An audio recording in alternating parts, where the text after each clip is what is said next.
Beng. Hawak.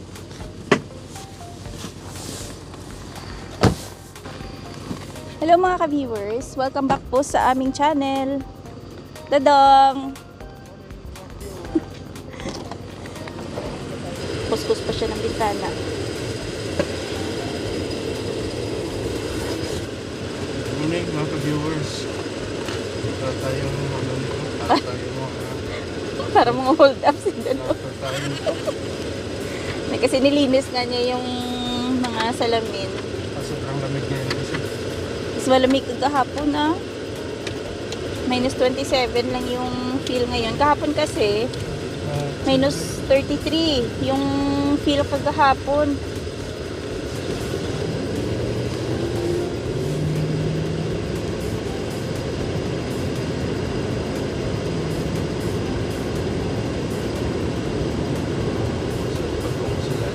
Pulis. Wow, bait-baitan yung mga kasbayan ng pulis, oh. Nakisabay, hindi makausad. Nahiya yung pulis, nauna na. Bilis-bilis nyo ah. Kaya nga, biglang bagal.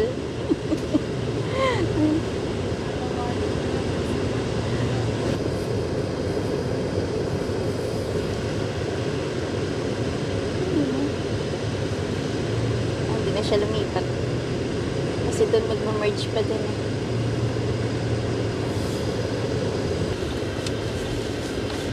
So nakahatid na po tayo sa school.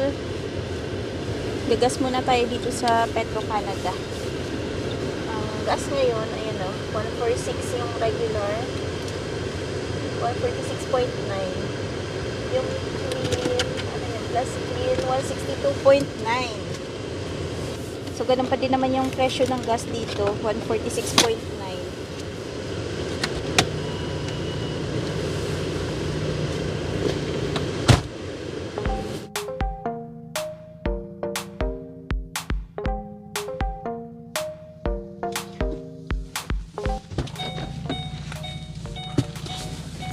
Dito muna siya kasi malamig. Ano yun? Fuel tank mo? Hindi, 50. Pero buti naman, sa sunod ng mga araw, hindi na ganun kalamig.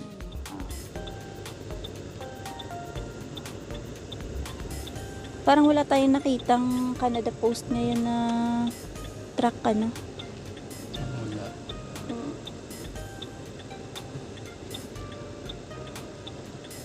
Laming heating. Ay, ito ngayon yung mabenta yung mga heating, ano? Kasi sa sobrang lamig, may time na ano bumibigay yung mga heater. Yung iba, nagre-rent. Kasi pagka halimbawa kung masira yung heater nyo during winter, pagka rented siya, mabilis nilang ipa-service. Oo, mabilis yung service nila kasi syempre... Kailangan nila ayusin eh. Kasi para hindi masira yung business nila. Yun, kung ako para lang sa akin, mag-rent na lang din ako. Kasi ang furnace kasi, hindi mo naman maibebenta yan. Sorry. Yan lang naman yung akin. Kumbaga parang sa maintenance, madali kang makakuha ng service. Kasi yung iba na yung binibili nila mismo yung furnace nila, yung iba daw po nahirapan pa-schedule ng appointment para sa service. Minsan walang service, minsan pag holiday walang gagawa. Wala o silang mayroon man makontak. mataas ang rate. Or yung iba, nag-aantay pa ng basta mga ilang araw. Nung nakaraan yung may nakita ako post sa sa Facebook, sa Filipino community, parang ilang days na ba, grabe yung lamig nun eh. So delikado yun kasi baka mamaya magputukan yung mga pipeline, diba? Water pipe. Yung mga water pipe sa bahay, syempre sa sobrang lamig, ma-frozen yung mga tubig doon, diba? So mas malaki yung nyo, magagastos nyo pagka nangyari yung ganun. Syempre babahain yung bahay mo. Kaya ayan, mas maigi daw. Kung sabi ng mga may mga bahay dito, mas maigi daw yung magre-rent ka na lang. Napag-usapan lang kasi dumaan yung truck ng plumbing tsaka heating eh. last time kasi yung si Dennis din may nagtatanong sa kanya.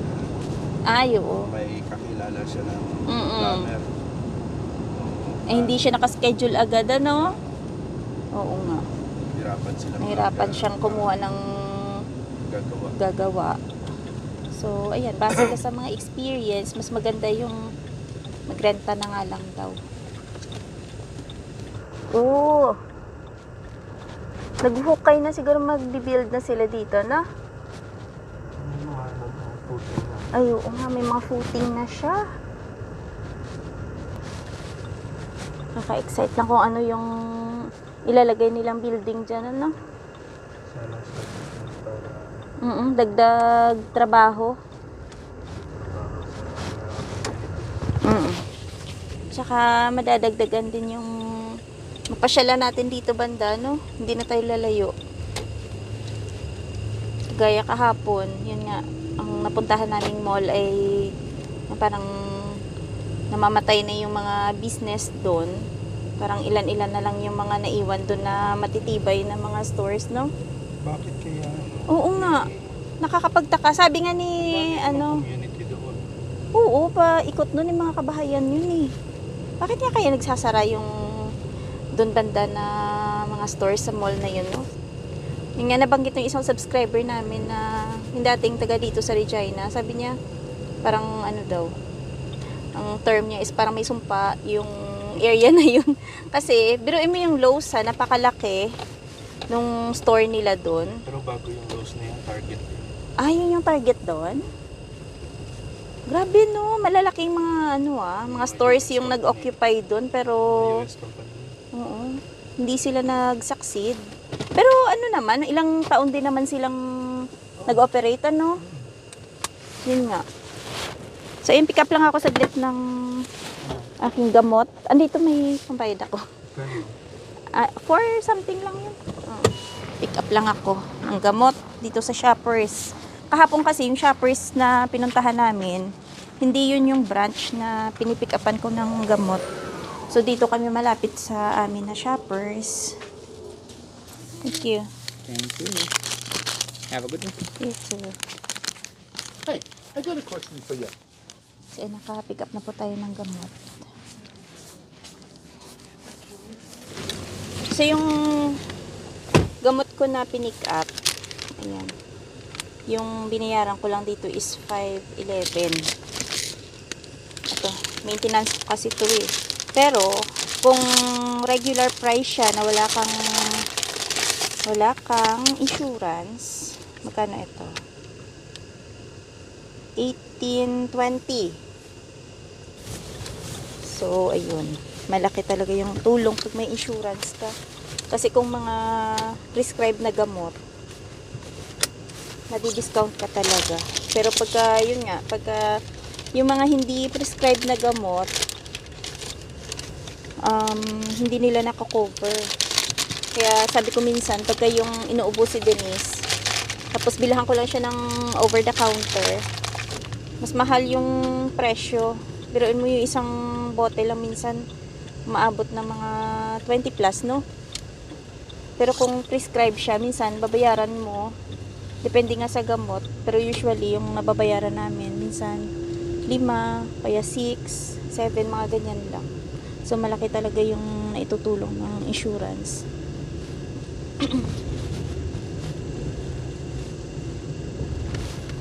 One way lang pala dito. Ay, hindi. Two way siya. Pero yung parking gawa ng school dito.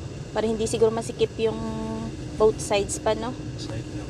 Isang side lang yung parking. Ayan o. Tagal na to. Hindi ko natatanggal. So, ayan po yung mga sasakyan dito. Ayan o. Nakikipark din sa mga tumpok ng yelo. No? Hindi kasi natatanggal yung mga yelo na hinawan dito sa gitna eh. Diyan lang. Ayan o. Nakatambak lang sa gilid. Lamig ang lugar namin. Sa freezer. Para kang nasa freezer. Malamig talaga dito sa Regina. Pero, yun nga, sabi nga namin, pag baguhan ka, talagang maninibago ka. Pero kahit sabihin mo na matagal ka na, may time talaga na masasabi mong malamig talaga.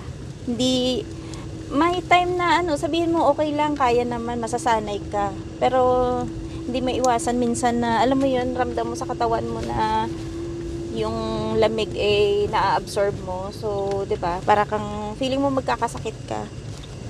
Kaya, yun yung time minsan na hindi mo maiwasan na, alam mo yun, parang magrereklamo ka din na, "Ay, grabe yung lamig dito." Pero, syempre, Iba-iba ng oo. temperatura. Yun nga. Pero sabi ko nga, syempre, gawan mo ng paraan para hindi ka ginawin. 'Di ba? Para maging komportable kapag lumalabas. Ganda ng building na to, no? Pagka makakita ka ng ganitong mga building, feeling mo nasa ibang bansa ka talaga. Oo nga. Hindi kasi pagka halimbawa dito bahay-bahay lang yung makikita mo, parang kasi pagka halimbawa na hindi ka makaikot-ikot like dun sa mga downtown, kasi pag nasa downtown ka, lalo mga Victoria Avenue pa, no? Talagang magaganda yung mga buildings doon. So parang alam mo yun, nasa sinaunang panahon ka gawa ng Albert Street din. Doon mga Victorian. Victorian style ang mga bahay. So masasabi mo na parang nasa ibang bansa ka. Pero pag dito lang banda sa amin, na dito kabahayan lang, wala ka masyadong makikita mga building na syempre parang nasa ka lang, rural area. Then labas naman ako dito, pero yung inaapakan ko, tingnan nyo naman, diba? Parang mga bato-bato na itinambak dito sa gilid. Kasi nga yung parking namin ito yung parking ni Dadong, dito siya sa gilid ng daan or kaya dun sa kabilang side. Ayan, tingnan nyo po yung ayan, no. So ganyan po yung ginawa nila, yung nilinis nila dito, pero ayan, tinambak nila diyan naman. Same din dito sa kabila. Ayan, no, ganyan din dyan, tambak sa gilid. Tsaka ito, taas. So, dahil minus 27 ngayon ang feel, ayan, saksak muna natin to. Plug in muna natin yung ating sasakyan. Kasi mamaya, pag nagsundo naman ako kay Denise, ayan, dali. Aking gamot. So, ayan na, plug in na natin. At, mamaya, i-turn on namin yan mga 2 hours before na susunduin ko si Denise para hindi siya tuloy-tuloy yung pag-charge ba niya, 'di ba? Para hindi naman ganun kagastos sa kuryente. Diyos me, si Dado. Nalak mo na. Pasok na ako. Asa yung kape mo? Din, Diyos me. Yung kape niya, doon niya nilagay. Ayun ang kape niya. Anak, wala ka dyan, Dado. Ako ipapasok na. At malamig na.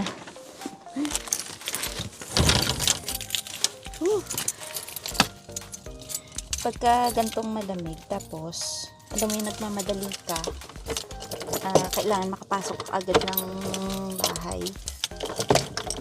Ayan. Minsan, alam mo yun, pagka may gloves ka, mahirap na hawakan mo yung susi, hindi mo mahugubat agad. Balikan ko muna yung kanyang kape. Sayang naman. Sabay, dito niya nilagay, di. Nawala na yung init nito. Siya lang magkakape. Ayoko magkape.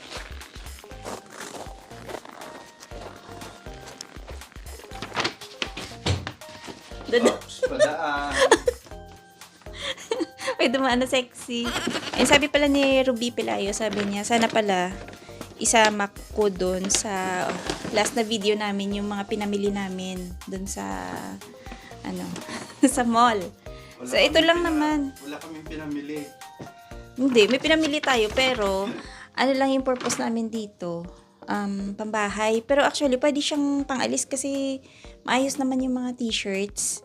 Ayan, no, ito lang po yung mga napamili namin kahapon. Ayan, buklatin mo pa. Pag sa... Kasi pag sa atin to, mahal na to eh. Oo. Sa akin naman, ayan. Ewan ko ba? Totoo ba to? Ang price nila na original daw is 20? 25? Ngayon siguro. Eh, SRP lang yan nila siguro. ano lang yung pambahay, ganyan. Alam niyo kung magkano po to? 80% ang kanyang discount. So, ano lang to? $5 lang to. Ayan. Kasi gusto ko yung t-shirt na medyo maluag. So, ayan. 5-5. Yung kay Dadong naman, yung napamili niya, ito. Ayan, no? Mga Aero. Ayan. Dito kasi mura lang. Oh, Yung $8 lang to, no? So, ang nakalagay dun sa promo nila, Buy one, buy one, get two. get two free, tapos $25. So, ayun, tatlo yung nabili niya. Pwede din pang alis-alis. Para mga $8 lang siya isa. Mm. Pero maganda yung tela niya, malambot. Oo. Ayan, no? Hindi Yan. sa yung madali mapunit. Oo naman. Siyempre may ano din naman siya. Quality din naman. So, ayan po, $8 isa. So, saan ka pa kukuha ng $8? No? Kumbaga parang pamigay na. So, ayan. Yan lang yung napamili namin kagahapon. Kasi sabi niya, ay, bili ako ng pambahay lang daw. Kasi kung minsan, ewan ko kung napapansin niyo, yung pambahay niya, minsan, may butas-butas sa kilikili. Tapos, pagka may butas na yan, kinakat niya para maging sando. So, ganyan yan. Kumbaga, minsan, parang nangihinayang siyang itapon. So, ang ginagawa niya, kinakat niya na lang yung part ng may butas dun sa kilikili. Tsaka, nagiging sando na. Kasi pambahay lang naman. Oo nga, pambahay lang naman kasi. Kasi pambahay lang naman. Hindi naman kailangan na maganda ang suot mo or ano. Oh, pero ito pwede na to pang Pag alis. summer, syempre, medyo mayos-ayos naman kasi panlabas mo eh. Oo. Tsaka dito po, walang pakels yung mga tao. Pag halimbawa, lalabas ka na nakapantulog ka man, nakapajama, wala silang pakialam. Tsaka ano kasi, alam mo yung parang nasanay na yung mga tao na yung may ganun kang makikita mga suot. Tapos, sa school naman, 'di ba, yung mga bata, may time na pinapasuot sila ng pajama kasi, halimbawa, yung manonood sila ng mga movie. Pajama party nila. Parang Pajama day nila. Pajama Oo. day So, ganun. Kaya dito, makasuot ka man ng parang pambahay, walang pakialam. Kahit sa Pinas kasi hindi naman ako tipong tao na kailangan puporma para pumunta ng mall, pumunta ng downtown. Nag-quote nga pala siya kanina. Nag-try siya. Para siyang mafia, sabi ni Chris. Papa, para kang mafia. Sabi niya. Ano lang yung tinatamad na ako kumuha ng jacket. Kasi yun yung nilabhan ko ng isang araw. Eh, Dito nandun ka- nakahang na. Dito kasi kung mapapansin nyo, yung jacket namin, paulit-ulit lang yan. Kasi Oo. hindi mo naman kasi kailangan na Marami talagang jacket yung mga na hindi gagamitin. taga rito. Sabihin siguro na, ay parang hindi sila nagpapalit ng... Yung mga sa Pinas, sabihin na, ay hindi nagpapalit yun na naman jacket niya. Dito kasi hindi araw-araw nilalaban o hindi linggo-linggo nilalabhan yung Ganon jacket. winter jacket. Yung mga jacket kasi dito hindi naman totally madumi. Kasi unang-una, pag winter, walang alikabok. Hindi ka naman masyado pinapawisan. At saka panlabas lang siya. Oo. At saka susutin mo lang siya pag lumabas ka para lang sa... May inner ka naman, may sa sweater, pangginaw. di ba? Oo. Kaya minsan makikita nyo, yung jacket namin paulit-ulit. Yung jacket ko, ilan lang ba? 4? 5. Pero, more on black ako. So, parang hindi ako nagbibihis. Ikaw din, black ka din, no? Ako rin eh. Ilan lang din yung inuulit-ulit ko eh. Tapos, yung blue natin. Yung mga luma namin, ay yung pinamigay na rin namin sa mga baguhan dito. Ayan. So, kahit papano, di ba nakabawas yung mga luma, magagamit pa ng mga baguhan dito. Nagsisimula. Sayang, di ba? Yung mga nagsisimula. Kasi kami dati nung baguhan kami dito, ayun, binigyan lang din kami ng mga kakilala namin na nauna dito. So, ganun lang, diba? Kung okay lang naman sa kanila na gumamit ng mga used din, pero maayos pa naman. So, Hindi, at saka ayun. yung iba kasi tinatanggap naman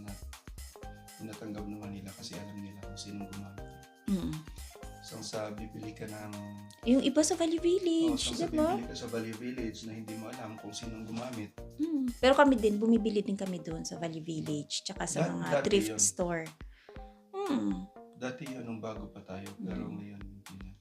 Hindi na, sa ngayon, kasi nga, minsan makikita mo kasi sa mga stores din na, alam mo yun, yung price niya, parang, Almost same sa mga- halos parehas lang dun sa mga thrift store. Yung price na mabibili mo dun sa, sa mga stores na kagaya ng Marshalls, sa Winners, Pero yung sa kanila, hindi, hindi used. oo. Hindi, oo nga. Sabihan ka, Amor, hindi used. Kumbaga parang mga lang siya, overruns, mga ganun. Mga siguro yung mga iba, mga Mga Yung mga mga binili nila ng mga last close na mga na, stocks sa store tapos kinukuha nila. Kaya minsan sabihan ka, Amor, may makukuha ka din doon na yung mga branded pero hindi siya used. Yun yung kagandahan doon, matsambahan mo na 'di ba? Na bago pa pero mura. So ayun. Luluto muna tayo. babad mo yung yan. Hindi nakababad na 'yun. Pipituhin ko na lang. Tapos pag nagluto ka mamaya ng rice, Daming request. pag nagluto ka mamaya ng rice, medyo lagyan mo muna ng sauce tapos haluin, saka mo siya i-bake. Di ba? Dami request. So, ayun lang po yung ating haul. Konti lang yung pinamili namin. At saka yung kagahapon sa sa Shoppers. Magkano yung pala? Namili kami ng mga toothbrush doon na dalawahan, isang balot. Magkano yung original price niya? 14? 14 pero nabili namin ng mga $4 lang. Oh. $5 pati tax. O, plus tax, $5. So, mura po yung mga, doon, pang hygiene, mga ganun, mga naka-sale, tsaka toothpaste. So, ito po yung gamit naming basmati rice para sa ating chicken biryani. Yan. Yan siya, oh.